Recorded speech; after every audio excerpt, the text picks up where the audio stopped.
Did I tell you about that one New Belgium I tried? Not the one that up at the Transatlantic Creek. Transatlantic Creek. You said that was a piece of hot garbage. I hated that. I didn't hate it, but You did? I didn't like it. Did you dump it? I think I did. You did. You told me I that. remember, yeah. You said you didn't even want to finish it. Yeah. And that was a bummer, too. That was expensive. But then I tried their other one, that Seul de something. Wow. Yeah, you'll have to, and that was really good. Actually. Okay. That's kind of. I wish I'd have gotten that. I wish I'd have gotten the sour that they had while they had it. I didn't know it was going to be gone so quick. La Folie? Yeah. Oh, it was there when I was there. Yeah, I've been there like twice and it's not been there. Oh, but it was okay. I didn't go last week because Doris was out. The week before, I went. I should have texted you. I thought, yeah, I bought. Remember, I told you. Did you buy one? I bought one. I was going to buy. Oh two, yeah, you said you were going to buy two, but you didn't and then the I did the value thing right in my head. I was like, I'm going to spend $32 on 44 ounces. Right. When I could spend $18.50 on a little over 44 ounces. But you don't know. Maybe it's better. We've had La Folie before. They're different. They're different though every year. The La Folie from last year was awesome. It was good. It was very good. But it was $15.50. And the worst part of that too is that when you open one, it's like you're opening two. You have to. You know, and that's the not Douché. I can spread out. Like we could just sit there. Yeah, I could probably. I could do a that. Douché. I could drink that whole 4-pack in a night if I was. I poured one of those. Or I had Jeff tried. It was either a Stroobs or a Douché I had when he was over.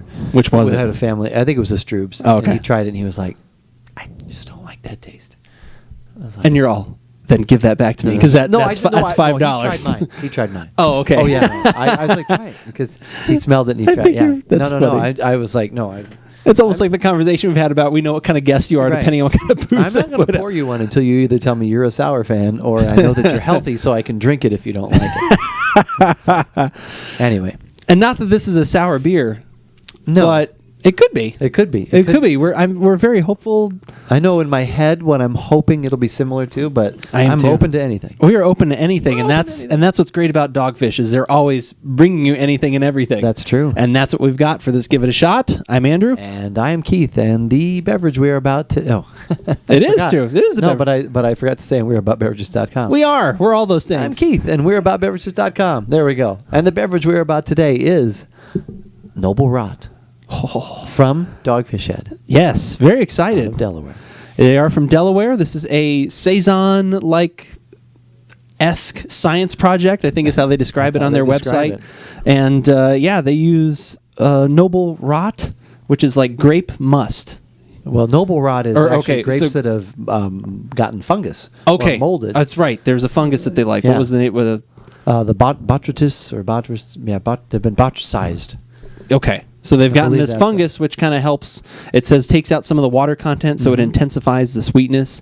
And then there's also must from Pinot Gris grapes, I believe, as well in here. So they've got a couple different kinds of this must on there. Yep. And actually, one of the first lines on their site, which we'll have a link to at AboutBeverages.com, is, "Will anybody buy a beer that has rot in the title?"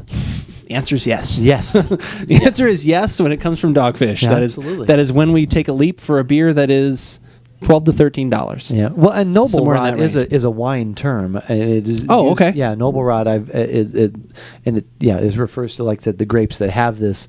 They've begun to go bad, but they haven't gone so bad, and it actually has in this case has a positive effect on the wine. It's going to, like you said, take out the water content, sweeten things up. It reminds me of kind of like the ice wines that when that freezes up and that concentrates the sweetness too. So yeah, the winemakers have been using this technique for centuries. So that's very cool. And you even said the Dogfish website talks about the blending, the melding of the beer and wine together. This is the amazing collaboration between those two industries. And what was the other thing I was going to make mention of? 9% alcohol. 9%. So not over the top. I know it's like they have the 25.4 ounce. Yeah, it's it's 750 milliliter. And you know what? It doesn't make the beer, but I like the graphic too for some reason. They think it's, I don't know. I just like it. Yeah. I like the little art that's on there. A little bigger here, right? Yeah, definitely. You can see it bigger here than there. Yeah. I like that. It looks cool. And I've definitely been into the Saisons more lately. Oh, I have the. That's a style that I've really started to enjoy. The Hennepin from Home Again. I mean, I had bought a 4-pack of that, and I just had the last one the other day. I do really enjoy that because it's the funk, but not too much. It's not the full. It's not the full Brettanomyces funk, which can be there's a little bit of that, but then there's still some other like sour or some other qualities. And that's kind of like the Hoppy Bock lager that we had. Or like I said, that was good. That was a combination of right. That was a combination of things, but that flavor was there. Like I said, obviously it's not exactly the same thing, but that flavor was there, and just other saison. Well, even what did I have the other day? I think I tweeted. Oh, the saison bleu from Dragoon. Oh, Dragoon. Oh, yeah, I bought a tasty growler of that. That was quite delicious. That goes down smooth. They had that last year, I think, too, right? Yeah, they have that one year. That's one they have year round. Okay, yeah, that was good. I bought a growler of that last year. Yeah, that is really good. Wow, that is a lot lighter than I thought it was going to be. Sorry to jump off the bat with that, but you were down at Dragoon, right? I did. Yeah, I got to have a little tour of the place, which was nice, and try some of the other things and. Yeah, it was very cool. Definitely, I thank Eric for that. I really appreciate that. It was very nice. Unfortunately, I didn't get to try the one that everyone talks about, which is their Russian Imperial Stout, the Uno. Oh, the Uno. Did they still have some? They actually had some fermenting at the time I was there, so they teased me with this giant vat, but they had none to tap. But I did get to have the Rylander and the 225 IBU and. Well, it's delicious, of course. It's very good. They sell growlers. I know you would love. No growlers of that. Just because I guess they didn't. It wasn't that they can't or anything like that. Because it's not. I mean, it's obviously very hoppy, but it's not like it's super alcohol or something like that. They just didn't make a lot of it, and they want to make sure everyone gets some. So yeah, you can't get growlers of that, but it's definitely worth the trip for that. If you like rye beers, it's very good. They gonna sell growlers of the Uno ever? I didn't ask. They had a lot of stuff that they're working on cask aging of different things. They had stuff in tequila barrels, nice, and cool. some other things too. So yeah, they're definitely expanding.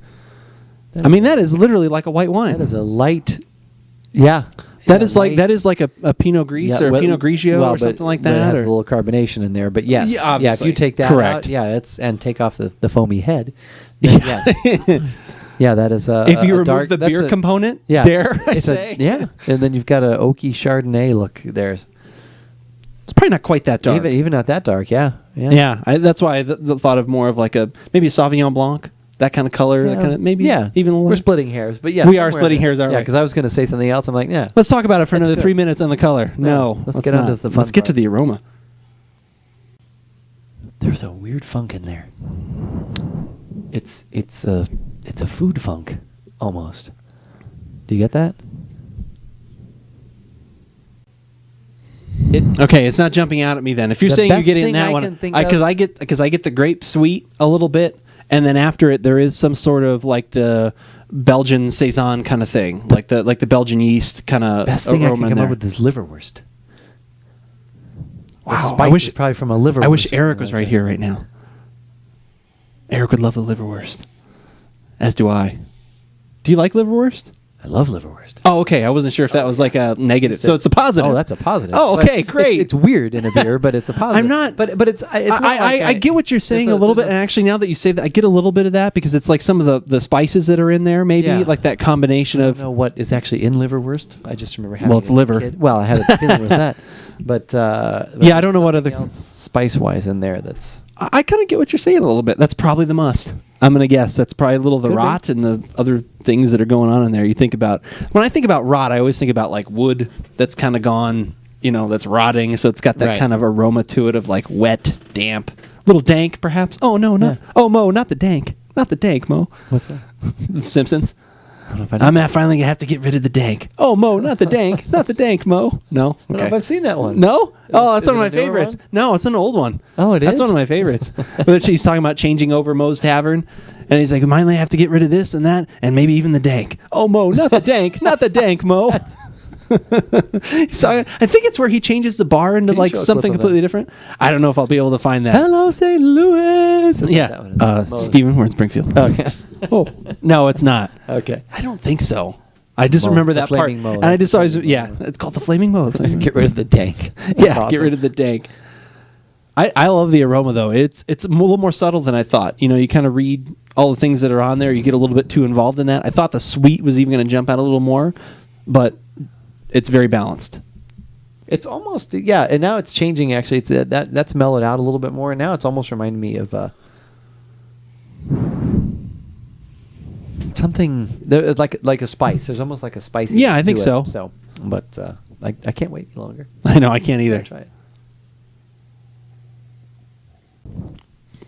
I hated for that to leave my mouth. Yeah, that's everything I had hoped it would be. That is really good. Yeah. That's kind of what I picked when I said before. I had a picture, thought of what I hope this tastes like. That's what I hoped it would taste like. Yeah, that is really good. And what I like is the tart that's in here is really amazing because it doesn't hit you right away. No. like some sours that we've had and other things like that have the tart in there. It's this great like little building subtle kind of thing because you get the little bit of sweet first. Mm-hmm. The carbonation's nice. It raises up that the grape flavor that's in there. You get the little bit of spices. And then all of a sudden it's almost like you just feel your tongue just starting to, and it doesn't get too overwhelming. It's perfect. But you can feel it start to, like there's this like this like, there's this other flavor that I didn't even know was all there. All of a sudden it's bitter or sour. You want to say all of a sudden it is. It's that tart sour is and in there. Not like you said, not like, but just like, I know what that is. It's like, not a hoppy sour. It's just a sour that sort of grows on those other flavors. And to me, there is a little almost banana Hefeweizen-y quality in there. Wheat beer. Definitely. I think mixed because in of the spices and it's not like it's and that's banana, kind of what it's not Hefeweizen. And Saison and Hefeweizen. I mean, they kind of they overlap a little bit, so they can. But that's really good. Yeah, it's not like some of the like. And it's not a sour, but like some of the ones we've had where it's almost like a feat of strength if you can keep it in your mouth. Right. Just because it's so tart, not because it's not delicious. But I think Eric will like that one. Eric Gasson. I would think so. I would think he would appreciate that quite a bit. Yeah. Yeah. Any of our Erics. I think Eric Green would enjoy this. Well, Eric is exposed to Eric Green exposed us to a lot of that's right new styles. Yeah, no, I'm sure I was thinking though because I know like Eric even liked that one that we thought was too funky, too much Brett. He even liked that one which bit, I was surprised at, and which kind of knocked him down in my standings a little bit. Just kidding. He's going to stop following you. I don't know. Mm-hmm. That's perfect. Quite tasty. Summer evening. Oh yeah. Okay, we haven't done this in a long time, but you're always the man for the job. Uh-oh. No, it's true. Summer evening, maybe some cheeses with this. Cheeses would be good. What kind of cheese? Like I said, you're always good with even if it's the standards. Like what are some good? Because anything you would normally have, I think, with that lighter style of wine, I think is going to work with this. But I think in there you could. But I think could hold up to like a brie. It's exactly what I was going to say. Yeah, you could get a little funky with this. Mm-hmm. You could get out some sort of milder blue cheese or some sort of blended blue cheese or something. Ooh, I think there's a blue cheese that we sell at work called like Societe or something like that, and it would be Societe. Well, it's salty, which would go good because it would make the saliva glands get going. Okay, and it does have that nice blue cheese funk, and that would be how delicious. That sounds awesome. See, that's what I'm talking about. Like that's exactly what I can picture with this. Just relaxing evening. Yep. You and a couple friends, or just yourself, doesn't matter. It's a little sadder, but who cares? Well, this is just absolutely fantastic. Mm-hmm. I could not be happier with this purchase. We're in this podcast right now. I know, really. Yeah. Well, we are going to finish this because this is expensive. We will finish this, and I probably will buy another one, even at this price. This is too good. Hang it around. I don't know if they mentioned anything about cellaring on here, but I think you could easily keep this for 6 months and not have a problem with that. That would age fine. Awesome. Well, thank you again, Dogfish, for this wonderful beer that you made me purchase. Because against my will, against my better judgment. No, it's against my good judgment that I bought this, and that's where you can head on over to AboutBeverages.com and check out the tasting notes for this beer, along with where it hits on our recommendation scale. I don't know if the scale goes high enough. Yeah, we've gone to opposite ends of the spectrum. We only have 4 numbers about a week or so ago. We found the lowest, and now we're going to find, I think... We only have 4 numbers on our scale. Yeah, quite the highest. I think that's where we're going. And definitely, while you're there, check out all the other things that we've tried from either Dogfish or all the other breweries or wineries or all the other things. Lots of tequila and bourbon and scotch. I've actually lately with some of the things that we've been having to research, going back through, and I was amazed at how many of the things we've tried. You go back through and oh gosh, I got to get some of that. I forgot how good that was. 4 years of research. Yeah, a lot of good research and a lot of good times, and more to come. And hopefully you will come along for the ride. That's right. But whether we like it or not, you should definitely give the Noble Rot a shot.